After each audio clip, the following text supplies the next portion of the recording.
नमो तस् भगवतो अरहतो सम्मा सम्बुद्दस्स। नमो तस् भगवतो अरहतो सम्मा सम्बुद्दस्स। नमो तस् भगवतो अरहतो सम्मा सम्बुद्दस्स। बुद्धं शरणं गच्छामि, धम्मं शरणं गच्छामि, संघं शरणं गच्छामि।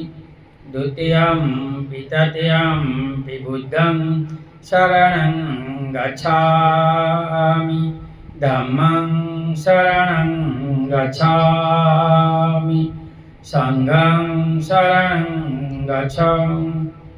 इतिपिसो भगवा अरहं सम्मा सम्बुद्धो विजाचरण सम्पन्नो सुगतो लोकविदो अनुत्तरो पुरुषधम्म सारथि सत्ता देवमनुष्यानं बुद्धो भगवान्।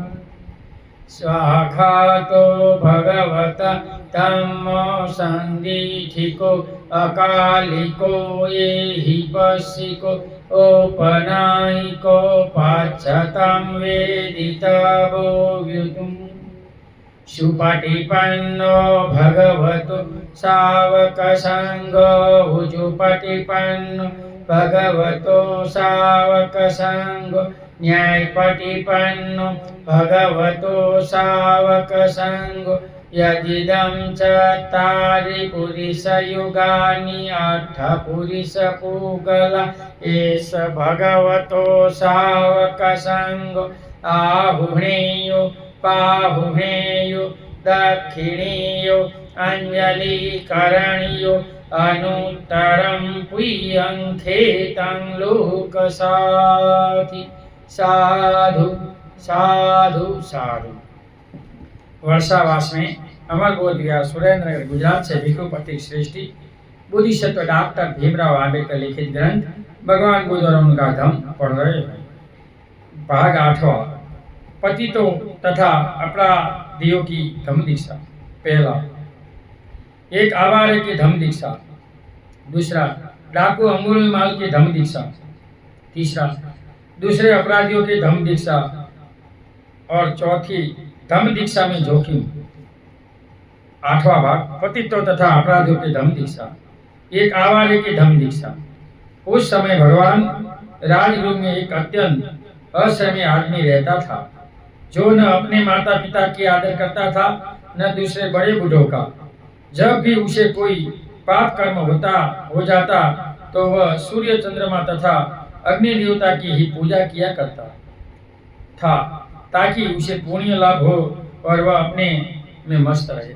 तो ये इनकी मान्यता थी। 3 साल तक लगातार पूजा और बलिदान आदि में इतना शारीरिक कष्ट उठाने पर भी उसे किसी प्रकार की शांति नहीं मिली। तो तपस्या तो कुछ मिलने वाला नहीं है, ये तो भगवान ने कहा है। अंत में उसे श्रावस्ती पहुंचकर भगवान बुद्ध से भेंट करने की सोची। वहां पहुंचा और जब उसने भगवान सुगत से तेजपूर्ण व्यक्तित्व के दर्शन किए, वह उनके चरणों पर गिर पड़ा और अपनी अपरिमित प्रसन्नता प्रकट की। तब भगवंत ने उसे बताया कि पशुओं की बलि देना मूर्खतापूर्ण है और ऐसे बाह्य कर्मकांडों में जिनका मन से कुछ शब्द नहीं लगे रहना व्यर्थ है, और ऐसे उपचारों में भी जिनके आदरणियों का आदर नहीं होता। अंत में उन्होंने कुछ गाथाएं कही। उस समय वह सारा स्थान उनके तेज से, भगवान के तेज से प्रकाशित हो गया। जब उस गांव में रहने वाले विशेष रूप में बच्चों के माता पिता भगवान बुद्ध के अभिवादन करने के लिए आए थे और सबने भगवान को अभिवादन किया।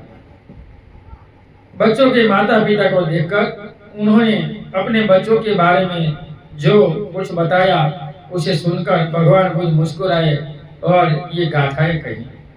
श्रेष्ठ मनुष्य ईर्ष्या से सर्वथा मुक्त होता है। श्रेष्ठ मनुष्य किसी की ईर्ष्या नहीं करता, सुनता है और निकाल देता है। उनका दिमाग खुला होता है, वो फ्री माइंड का होता है। फ्री माइंड से चित्त से देखता है और सुनता है, और वह खुले प्रकाश स्थान पर ही रहता है। यदि कभी उस पर कोई मुसीबत भी आ पड़ती है, वह घबराता नहीं, वह विचलित नहीं होता। उस समय भी वह अपनी बुद्धिमत्ता का ही परिचय देता है। तो बुद्धिजीवी लोग अपनी बुद्धिमत्ता का ही प्रकाशन करते हैं और कुछ नहीं करते। श्रेष्ठ मनुष्य सांसारिक बातों में सरोकार नहीं रखता। वह न धन की इच्छा रखता है, न संतान की इच्छा रखता है, और न जायदाद जमीन की। वह सावधान रहकर शील का पालन करता है। इसलिए श्रेष्ठ मनुष्य कौन है? जो शील का आचरण करे। संपत्ति वाला श्रेष्ठ मनुष्य नहीं है। भगवान बुद्धि यहाँ डॉक्टर भीमराव आम्बेडकर कहते हैं, पैसा श्रेष्ठ इंसानियत के नहीं है, लेकिन अभी वही है। पैसे वाले को स्टेज दो, पैसे वालों को बोलने दो, पैसे वालों को भिखू भी वही माल पर जा रहे। अरे धर्म में दान देगा, पुण्य कमाना तो देगा, है स्टेज देने की क्या जरूरत है? एक भाई से कार्यक्रम में गया, मुझे स्टेज मिलेगा, मेरे को स्टेज नहीं मिलेगा, सामने बैठना पड़ेगा। स्टेज धर्म के सिवा हम किसी को देते नहीं। आपको धर्म में पुण्य कमाने के लिए, आप अगर मानते हैं दान धर्म का फल, तो पुण्य कमाने के लिए देना पड़ेगा, वरना हमें नहीं चाहिए। मन कि मैं 5,000 दूँ, नहीं, तुम्हारा 1,000 नहीं चाहिए।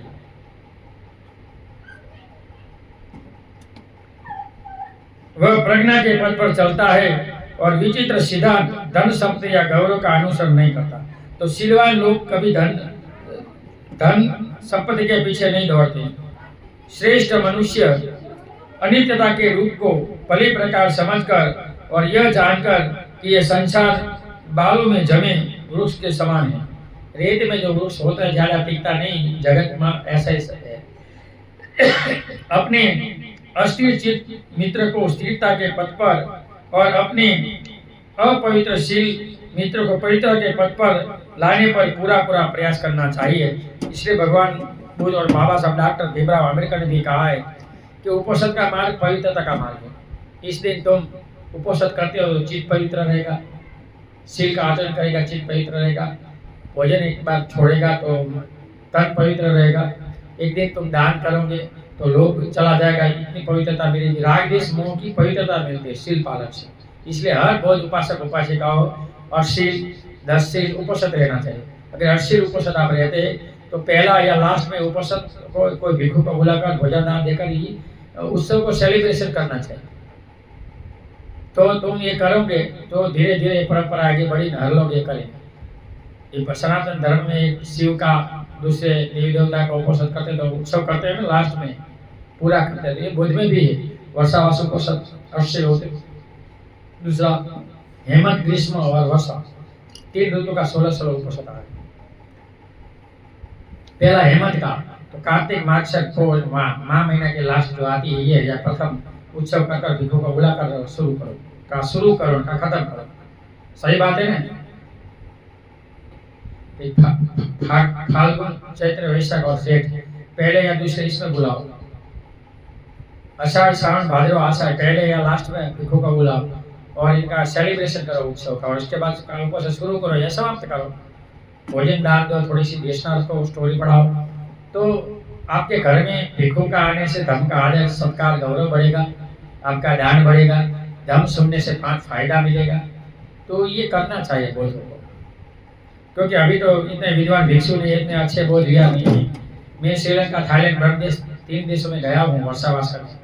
तो वहाँ करोड़पति व्यक्ति भी अमावस्या पूर्णिमा को अपना बिजनेस छोड़कर पूरे दिन बुद्ध विहार रहता है। सुबह 10 बजे तक पहुँच जाता है, 5 बजे तक रहते हैं वहाँ, उपोषण सेलिब्रेशन करते। एक दिन काम नहीं करते। हमारे यहाँ परंपराएं नहीं बनी, नहीं संडे की बनी, नहीं ये बनी, बात करते हैं सब। यहाँ ये भाग खत्म हुआ। दूसरा डाकू अंगुलीमाल की धमदीसा। कौशल नरेश प्रसेनजीत के राज्य में एक अंगुलीमालक नाम का एक डाकू रहता था, जिनके हाथ पर सदा रक्त से रंगे, जिससे काम ही था आदमियों को सदा जख्मी करते रहना, उनकी जान लेते रहना, और जिनके कारण जो उनके गांव थे वे अब गांव नहीं रहे थे, जो पहले नगर थे वे अब नगर नहीं रहे थे, जो पहले इलाके थे अभी इलाके नहीं थे। सब लोग डरते थे, राजा भी पकड़ नहीं सका था। कम से कम इसने 1000 लोगों को मार दिया था और गुरु के पास गया, मैंने कार्य खत्म किया, तो गुरु बोला लाओ प्रमाण, प्रमाण को था। तो दूसरी बार सब हत्या करने लगा और एक अंगुली तोड़ कर रहा है, इसलिए ने कम से कम 2000 लोगों की हत्या की। जिस किसी आदमी की भी वह हत्या करता था, वह उनकी एक अंगुली काटकर अपनी माला में पिरो लेता था, इसलिए उनका नाम अंगुली माल था। तो आधा इसको मारा है तो अंगुली तोड़ को गले में रख दो, पूरा हो गया। एक समय जब भगवान बुद्ध श्रावस्ती में जेतवन में विराजमान थे, उन्होंने डाकू अंगुली माल से अत्याचारों की कहानी सुनी। भगवान तथागत ने उस डाकू को एक सत पुरुष में बदल देने का निश्चय किया, क्योंकि भगवान त्रिकाल रानी थे, ज्ञान साधने में उतरे तो पता चला हाँ इनका कर्म और पुण्य अभी खत्म नहीं हुआ है, वो बदला जा सकता है। और जब दिन इसकी माँ को मारने जाता है तभी भगवान वहां जाते हैं और उत्तर मनुष्य धर्म का इनको बदला देते हैं। उत्तर मनुष्य धर्म और चमत्कार में डिफरेंट है। हम चमत्कारों को नहीं मानते, लेकिन उत्तर मनुष्य धर्म को मानते। साधना की जो शक्तियां होती है, ध्यान साधना जो भगवान में थी। इसलिए एक दिन भोजनांतर पात्र चीवर धारण कर जिस अंगुलीमाल के होने की बात सुनी थी, इधर भगवान चल दिए। उन्हें उधर जाते देख ग्वाले चराने वाले, बकरियां चराने वाले, हल जोतने वाले और दूसरे रास्ते चलने वाले मुसाफिर, खेडूत सब चिल्ला उठे, समान भगवान उधर मत जाओ, उधर अंगुलीमाल के हाथ में पड़ जाएंगे, वो सबको मार देता है। 50-50 लोग जाने पे भी डरते हो और तुम अकेले जा रहे हो, इधर मत जाओ, भगवान तुम्हारा नुकसान करेगा, वो अहित करेगा। जब 10, 20, 30 और 40 आदमी तक भी इकट्ठे मिलकर यात्रा करते हैं, तब भी वह उस डाकू के काबू में आ जाते हैं। लेकिन भगवान बिना एक भी शब्द बोले इस पथ पर आगे बढ़ते रहे। भगवान ने किसी की बात सुनी नहीं और भगवान इधर चलते रहे। दूसरी बार, तीसरी बार भी उन आसपास के लोगों ने तथा अन्य सभी लोगों ने भगवान को सावधान किया, वंदना किया, भगवान इधर मत जाओ। किंतु भगवान अपने पथ पर आगे बढ़ गए, किसी की बात नहीं सुनी और जंगल में पहुंच गए। कुछ दूर से डाकू ने भगवान को उस आता देखा, तो अंगुलीमाल ने देखा एक श्रवण मेरे वाला आ रहा है। उसको बड़ा आश्चर्य हुआ। जब 10, 20, 40, 50 आदमी तक इकट्ठे मिलकर मेरे वर आने में साहस नहीं करते, यह श्रवण साधु अकेला ही मेरे वर आगे बढ़ रहा है, चलता आ रहा है। डाकू अंगुलीमाल ने सोचा, डाकू ने श्रवण की हत्या करने का विचार किया। डाकू ने सोचा कि मैं भगवान को मार दूं और उंगली ले लूं, ये लास्ट उंगली है तो मेरा कार्य पूर्ण हो जाएगा। उसने अपनी ढाल तलवार ली, तीर और धनुष संभाले और भगवान का पीछा किया। भगवान अपनी स्वाभाविक गति से आगे बढ़े चले जा रहे थे, किंतु डाकू अपने पूरे जोर से उनका पीछा करने पर भी उन्हें पकड़ नहीं पा रहा था। वो दौड़ा पकड़ने, लेकिन भगवान ने उत्तर मनुष्य धर्म बताया था, क्योंकि बिना चमत्कार के नमस्कार नहीं होता। इस संसार का नियम है। लोग चमत्कार है वहीं जाते हैं, लेकिन हम चमत्कार को नहीं मानते। उत्तर मनुष्य धर्म जो 5 इंद्रियों से परे का ज्ञान होता है, जो साधना का ज्ञान होता है, लॉजिक, मैजिक, मेडिकल, इनको मेडिकल कहा जाता है, मन की शक्ति है। डाकू ने सोचा यह विचित्र बात है, यह अद्भुत बात है। अभी तक कैसा था कि पूरी गति से भागता हुआ एक हाथी, एक घोड़े, एक गाड़ी और एक हिरण तक को मैं पकड़ लेता था, और अब मैं पूरा जोश लगाकर भी स्वाभाविक गति से जाते हुए इस श्रवण को पकड़ नहीं पा रहा हूँ। ये क्या है? बहुत दौड़ा, थक गया, लेकिन भगवान को पकड़ नहीं सका। अंततः नजदीक टुरा गया तो यह रुक गया और उसने चिल्लाकर भगवान से कहा, रुको मुंडक्षण, खड़े हो।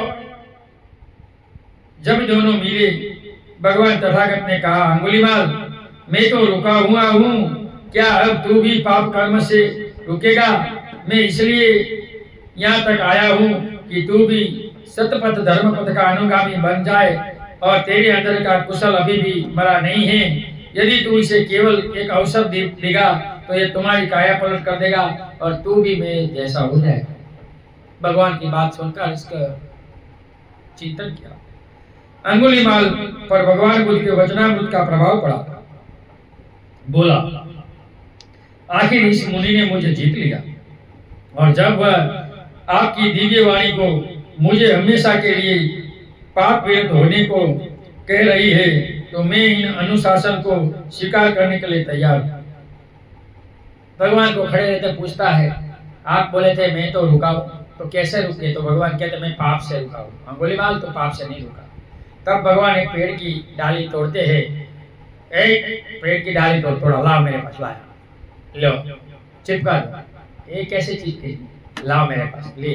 भगवान ने ऐसा क्या, चिपक गया, तो पैर में पड़ गया। चमत्कार बिना नमस्कार नहीं है। ये श्रवण में कुछ है, मैं दोहरा तो कुछ नहीं सका। तो भगवान कहते जो जोड़ सकता है ना, इनको तोड़ने का अधिकार है, दूसरों को तोड़ने का अधिकार नहीं है। अंगुलीमाल ने अपने गले में अंगुलियों की माला उतार कर फेंक दी और भगवान के चरणों में गिर गया और धम्म दीक्षा की याचना की। 3 प्रकार के भिक्षु मिलते हैं तो भगवान को सब क्या वंदन करते। पहला 2 हाथ जोड़कर वंदामी भरते, इसको अंजलियों करण कहा जाता है। पंचांग प्रणाम और अष्टांग प्रणाम लंबा, तो अंगुलीमाल लंबा हो गया और बोला, भगवान मैं पाप से विरत रहना चाहता हूँ, भगवान आप मुझे अपना उपासक बनाए, अपना शिष्य बनाए। देवताओं और मनुष्यों के शास्त्रा सम्यक सबूत भगवान बुद्ध बोले, आओ भिक्षु, और अंगुलीमाल के उसी समय भिक्षु बन गया। भिक्षु अंगुलीमाल को अपने अनुचर बनाकर भगवान तथागत बुद्ध श्रावस्ती के जेतवन राम को वापिस लौट गए। ठीक उसी समय राजा प्रसेनजीत महल से आंगन में एक बड़ी भारी पब्लिक चिल्ला रही थी। राजा को कह रही थी, तुम्हारे राज्य में जो अंगुलीमाल डाकू है वह बहुत अत्याचार कर रहा है, जुल्म कर रहा है, निर्दोष लोगों को जान से मार रहा है और उन्हें जख्मी बना रहा है। जिन लोगों को वह जान से मारता है उनकी अंगुलियां काट काट कर वह माला में पिरो लेता है और उसके अभिमान पूर्वक धारण करता है। महाराज उनका दमन करे, महाराज उनका दमन करे, महाराज उनका दमन करे। तो पब्लिक महाराज को बोलने लगी। प्रशंसित उनका मूलोचित कर डालने का आश्वासन दिया पब्लिक को, लेकिन वह कुछ भी कर सकने में असमर्थ रहे। एक दिन राजा प्रसेनजीत तथागत भगवान के दर्शनार्थ के जेतवन गए। भगवान ने प्रश्न किया, राजन क्या मगध नरेश सेन या बिंबिसार के साथ मामला कुछ गड़बड़ा है या वैशाली के ऋषियों के साथ अथवा किसी अन्य विरोधी शक्ति के साथ कुछ मामला हुआ है? भगवान इसी प्रकार की तो कोई बात नहीं है, किंतु मेरे राज्य में एक अंगुलीमाल नाम का डाकू रहता है जो मेरी निर्दोष प्रजा को बहुत कष्ट दे रहा है। मैं उनका दमन करना चाहता हूँ, किंतु मैं असमर्थ सिद्ध हुआ हूँ। अभी तक मेरे अनुचर और मैं पकड़ नहीं सके, इनका मेरे को बहुत दुख है। राजन, यदि आप अब देखिए कि अंगुलीमाल ने दाढ़ी मूछ मुंडे है और कासा वस्त्र धारण कर रखा है, वह एक भिक्षु है, वह न किसी को मारता है, न चोरी करता है, न झूठ बोलता है, एकाहारी है, श्रेष्ठ जीवन व्यतीत करता है, तो आप उनसे कैसा व्यवहार करेंगे? भगवान राजन को पूछते हैं। भगवान या तो मैं उन्हें अभिवादन करूंगा या उनके आगमन पर खड़ा हो जाऊंगा या उसे बैठने का निमंत्रण दूंगा या उसे जीवन तथा भिक्षु की अन्य आवश्यकता को स्वीकार करने के लिए वंदना या प्रार्थना करूंगा, अथवा मैं उनकी रक्षा सुरक्षा की व्यवस्था करूंगा जिसका वह अधिकारी है। लेकिन उतना दुष्ट और इतना पतित ऐसा श्रीमान हो ही कैसे सकता है? उस समय भिक्षु अंगुलीमाल भगवान से नाती दूर ही थे। भगवान ने अपना दाहिना हाथ निकाला और उनकी ओर संकेत कर से कहा, राजन यही है अंगुलीमाल। ऐसे बैठा था, राजन ये अंगुलीमाल है, दो दान दो, इसको अच्छी तरह रखो। राजा ने ये देखा तो वह जैसे गुंगा ही हो गया, उनके रोंगटे खड़े हो गए। ये देख तथागत ने कहा, राजन भयभीत मत हो, क्योंकि डर लगा। वो डाकू था ना, इंसान को मारता था, राजा को डर लगा, सामान्य प्रजा का क्या होगा। राजा भय से घबराते हुए दूर हुए, वह अंगुलीमाल के पास गया और बोला, पूज्यवर क्या आप सचमुच अंगुलीमाल है? हाँ राजन, मैं अंगुलीमाल हूँ। आपके पिता का क्या गोत्र था और आपकी माता का क्या गोत्र था? राजन, मेरा पिता गायकीय था और मेरी माता मैत्राणी थी। माता मैत्राणी पुत्र प्रसन्न हो, मैं अब से आपकी सभी आवश्यकता पूरी करूंगा। उस समय अंगुलीमाल ने व्रत ले लिया था कि यह अरण्य में ही रहेगा। इसने चिथड़े पहनने का आता है ना, वो भिक्षु बना था। पाशुकली भिक्षा पर ही निर्वाह करेगा, 3 से अधिक चीवरों का व्यवहार नहीं करेगा और 3 चीवर भी पाशुकुलिक हो गए। चिथड़े का स्मशान से लिया हुआ, कूड़े कचरे के ढेर पर मिले कपड़े की बीने होंगे। उनके यह कहकर कि उनके 3 चीवर उनके पास है, राजा का निमंत्रण इसने अस्वीकार किया। राजा, अभी मेरे पास 3 चीवर है, अभी मैं नहीं मांगूंगा, आप दूसरी बार दे सकते हैं, अगले साल दे सकते हैं। तब राजा भगवान के पास गए और भगवान को अभिवादन कर चुकने के अनंतर एक और बैठ गए और बोले, भगवान, यह आश्चर्य है, यह अद्भुत है। आप जंगली को पालतू बना लेते हैं, अदांत को दांत कर देते हैं, अशांत को शांत बना देते हैं। यही है जिसे मैं लाठी से तलवार से वश नहीं कर सका, लेकिन भगवान ने उसे बिना लाठी तलवार से वश कर लिया। तो वही भगवान की मैत्री थी। मैत्री, करुणा, मुदिता, उपेक्षा, जिनको सब परिपूर्ण भावित होती है, दुनिया में कोई प्राणी इनका कुछ नहीं बिगाड़ सकते। ऐसे भिक्षु जंगल में रहकर साधना कर सकते, हिंसक प्राणी भी इसे कुछ नहीं करते। भगवान में इसलिए हाथी खाना देने आया था, बंदर आया था ना, करुणा थी। पागल हाथी को भगवान ने बैठा दिया अपनी करुणा से।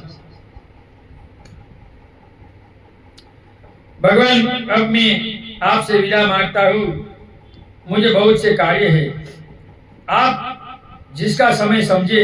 तब राजा प्रसन्न अपने स्थान से खड़े हुए और अत्यंत विनम्रतापूर्वक अभिवादन कर विदा हुए। एक दिन जब पात्र चीवर धारण किए अंगुलीमाल श्रावस्ती में विश्राम कर रहा था, एक आदमी ने उनके सिर पर ढेला फेंका, एक मारा, दूसरे ने डंडा फेंका, मारा, तीसरे ने ठीकरे फेंक कर मारा। सिर से रक्त बहने लगा, भिक्षा पात्र टूट गए, वस्त्र फट गए। ऐसी अवस्था में अंगुलीमाल भगवान बुद्ध के पास पहुंचा। वह समीप आया और भगवान बुद्ध ने कहा, अंगुलीमाल, यह सब सहन कर बेटा, अंगुलीमाल, यह सब सहन कर। इस प्रकार भगवान बुद्ध की शिक्षाएं अंगीकार कर अंगुलीमाल डाकू एक धर्मप्राण मनुष्य बन गया। भगवान ने कहा कि कल को जन्म तक तुझे निरय में भोगना पड़ना दुख अभी भोग रहा है, तो तू यहाँ भोग ले, तेरा कर्म समाप्त हो जाएगा, तुझे कोई प्रॉब्लम नहीं होगा। मुक्ति सुख का आनंद लेते हुए उसने कहा, जो पहले प्रमादी रहकर भी बाद में अप्रमादी हो जाता है, वह बादलों से मुक्त चंद्रमा की तरह लोगों को प्रकाशित करता है। ये दंपति की गाथा एक भिक्षु के आंगन पर भगवान ने गाई थी, वहां भी। इसलिए युवा लोगों को भिक्षु बनना चाहिए, लेकिन युवा बनते मुझे भी एक बच्चा चाहिए, मैं पढ़ाऊंगा, यहाँ रखूंगा, लेकिन कोई आता नहीं तो मैं क्या करूँ। बहुत बार कहा कि बच्चे मुझे दे दे, कोई देता ही नहीं, फुलट वाला भी नहीं देता। यहाँ एक बच्चे को हृदय का कुछ प्रॉब्लम है, तो मैं इसका इलाज करूंगा, सब कुछ करूंगा। तो ये नहीं, बाबा नहीं बनाना। अरे ये बाबा नहीं, सन्यासी पर क्या करें, ये लोगों को समझ नहीं आता। सिर्फ बाबा साहब करना है, बाबा साहब का धम को नहीं लेना और धम को आगे नहीं बढ़ाना। मेरे शत्रु भी इसी शिक्षा को सीखे, इस मत को माने और प्रज्ञा के पद को अंगीकार करें। मेरे शत्रु भी समय रहते मैत्री, विनम्रता और क्षमाशीलता की शिक्षा ग्रहण करें, वे तद अनुसार आचरण करें। अंगुलीमाल के रूप में मैं पतोन्मुख था, मेरी अधोगति थी, मैं धारा के नीचे की ओर बह रहा था। भगवान ने मुझे स्थल पर लाकर खड़ा कर दिया। अंगुलीमाल के रूप में मैं खून के रंगे हाथ वाला था, अब मैं संपूर्ण इससे मुक्त हूँ और मैं विमुक्ति की प्रार्थना करता हूँ और संसार से अभी मैं विमुक्त हूँ। तीसरा, दूसरे अपराधियों की धम दिशा। राजगुरु के दक्षिण की ओर एक बड़ा पर्वत था। नगर में कोई 75 मील दूर इस पर्वत में होकर एक दरा जाता था, बड़ा गहरा था और बड़ा सोना था। दक्षिण भारत का रास्ता उसी दरे से होकर जाता था। इस तंग दरे में 500 डाकू रहते थे, जो इस दरे से गुजरने वाले राहगीरों की लूट मार करते थे। राजा ने उनका दमन करने के लिए सेनाएं भेजी, लेकिन हर बार वो बच निकले, भाग गए, किसी के हाथ नहीं आए, क्योंकि भगवान बुद्ध 10 स्थान से बहुत से दूर नहीं थे।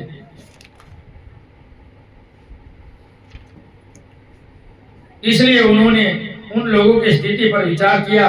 उन्होंने सोचा कि ये लोग यह भी नहीं जानते कि इनका आचरण दुराचरण है। यद्यपि इन्हें जैसे लोगों को शिक्षित करने के लिए ये दुनिया में है, तब भी न तो इन लोगों ने मुझे देखा है और न मेरी सीख सुनी है। उन्होंने एक धनी दूर सवार का रूप बनाया और एक अच्छे घोड़े पर सवार हुए। कंधे पर धनुष बाण और तलवार थी, खुर्जी में सोना चांदी भरा था और घोड़े की लगाम आदि में कीमती जवाहर जड़े थे। उस तंग दर्जे के प्रवेश करने पर घोड़ा जोर से हिनहिनाया। उनकी आवाज सुनकर 500 डाकू उठ खड़े हुए और उस घोड़े सवार को देखकर बोले, हमें लूटने के लिए इतना माल एक साथ कभी नहीं मिला, हम इसे पकड़े। उन्होंने घोड़े सवार को घेर लेना चाहा ताकि वह बचकर भाग न जाए, लेकिन उसे देखकर वह जमीन पर गिर पड़े। जब वे जमीन पर गिरे तो सभी चिल्लाने लगे, हे भगवान यह क्या है, हे भगवान यह क्या है। तब उस घोड़े सवार ने उन्हें समझाया कि उस दुख के मुकाबले में जो सारा संसार को घेरे हुए है, तुम जो दूसरों को दुख देते हो और स्वयं उठाते हो जो कुछ भी, और इसी तरह का अश्रद्धा और विधि के सही चोट के सामने वह किसी चोट को स्वयं खाते हो और दूसरों को पहुंचाते हो, वह भी कुछ नहीं। दम देशना के प्रति पूरी एकाग्रता ही उन जख्मों को भर सकती है, उनसे आगे क्या। मानसिक दुख के समान कोई जख्म नहीं, मूर्खता के समान कोई चुभने वाला तीर नहीं। धम शिक्षा ही उनकी चिकित्सा है। इसलिए बाबा साहब ने इनके लोगों को धम दिया कि मेरा समाज धम दीक्षा लेकर, धम शिक्षा लेकर संसार में ब्राह्मणों से भी आगे बढ़ जाएगा। लेकिन हम अभी एक्सेप्ट नहीं करते, क्योंकि हम गांधी के गुजरात में रहते हैं, तो हम गांधी के हरिजन है, इसलिए ये सब हो रहा। अभी तक हम बाबा साहब के अनुयायी नहीं बने। इससे अंधों को आंख मिलती है और अज्ञानियों को ज्ञान मिलता है। इंसान इसी प्रकाश के पीछे पीछे चलते हैं जैसे अंधों को आंख मिल गई। इससे अश्रद्धा का नाश हो, यह मानसिक दुख को दूर कर सकती है, इसके प्रति प्राप्त हो सकती है, और यह विमल प्रज्ञा उसी को प्राप्त होती है जो ध्यान धर्म उपदेश सुनता है। तो बिना ध्यान धर्म से तुम्हारी विमल चक्षु प्राप्त नहीं होगी, तुम सिलवान नहीं होते और तुम सुखी नहीं होते, भगवान का कहना है। जिनके सबसे अधिक पुण्य प्राप्त किया है वही इस पद का अधिकारी है। यह सुना तो डाकुओं ने अपने दुष्कृत्यों पर पश्चाताप किया।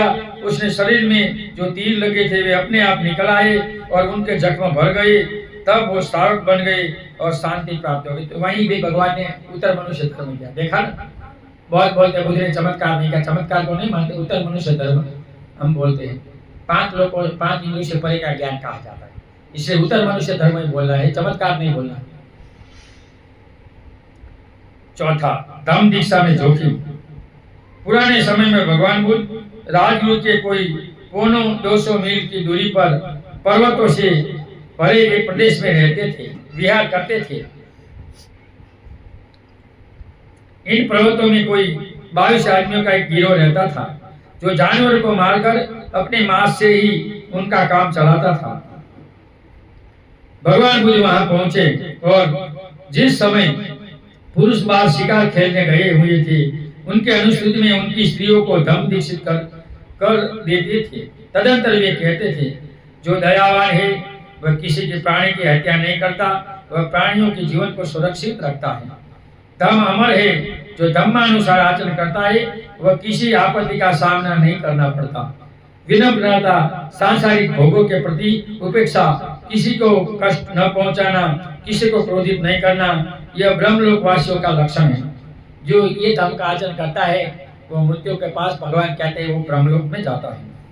दुर्बलों के प्रति सदा मैत्री, बुद्ध की शिक्षा के अनुसार निर्मलता, पर्याप्त पा चुकने पर भोजन की मात्रा की जानकारी, यह सब बार बार जन्म लेने और मरने के छूटने के साधन हैं।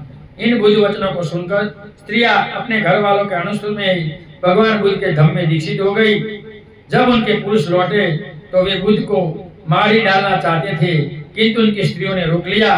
बाद में मैत्री सूत्र से पदों को सुन वे भी धम्म में दीक्षित हो गई। करने में जो सूत्र है जो भगवान ने गाया है वो इनके लिए मैत्री का सूत्र, इनके अच्छे अच्छे प्राणी समझ जाते हैं। और जब भगवान बुद्ध ने पंक्तियां भी कही, जो मैत्री भावना का अभ्यास करता है उनके प्रति दयालुता, उनका 11 लाभ होते हैं। उनका शरीर सदा सुखी रहता है, हमेशा मीठी नींद सोता है और अध्ययन में उनका चित्त एकाग्र रहता है। उनके दुष्स्वप्न नहीं आते, उनकी देवता रक्षा करते हैं। वह मनुष्यों का प्रिय होता है, उसे विषैले जीवों का खतरा नहीं होता। वह युद्ध कष्ट में बचा रहता है, अग्नि या जल या कोई शस्त्र इनकी हानि नहीं पहुंचाता। वह जहाँ भी रहता है कार्य में सफल होता है और मरने पर ब्रह्मलोकवासी होता है। 11 लाभ होता है। ये बाबा साहब ने लिखा है, ब्रह्मलोक का भी लिखा है, पढ़ लेना। बहुत बोलते हैं कहाँ ब्रह्मलोक है, कहाँ देवता है, कहाँ ये है, बहुत से सवाल करते हैं। तुम्हारा बाप आम्बेडकर ने लिखा, पढ़ लो, मैंने तो लिखा नहीं है ना। इन वचनों का उपदेश ग्रहण कर चुकने पर स्त्रियां तथा पुरुषों ने भी धर्म ग्रहण किया और संघ में सम्मिलित हो गए और उनको शांति का लाभ हुआ। यहाँ ये भाग पूर्ण होता है। भाषा के कारण, वाहिनी के कारण सामने सुनने वाले सभी लोगों को सुने हुए धम्म का मैं पुण्यानुमोदन करता हूँ। सुने हुए धम्म के आप सभी लोग सुखी हो, निरोगी हो, आपका कल्याण हो, आपका मंगल हो। भाषा के कारण, वाणी के कारण समझाने का प्रयत्न किया। इसमें किसी को दुख लगा हो तो दुआ क्षमा चाहता हूँ, मेरा कोई इरादा ऐसा नहीं था। नथि मे शरणम अयम बुद्धो मे धम्मो मे संघो मे शरणम वरम एतेन सच्चवाजेनम होतु मे जय मंगलम। नमो बुधाय, नमो धम्माय, नमो संघाय। साधु साधु साधु। सबका मंगल हो, सबका कल्याण हो, सब सुखी हो, सब सुखी हो, सब सुखी हो।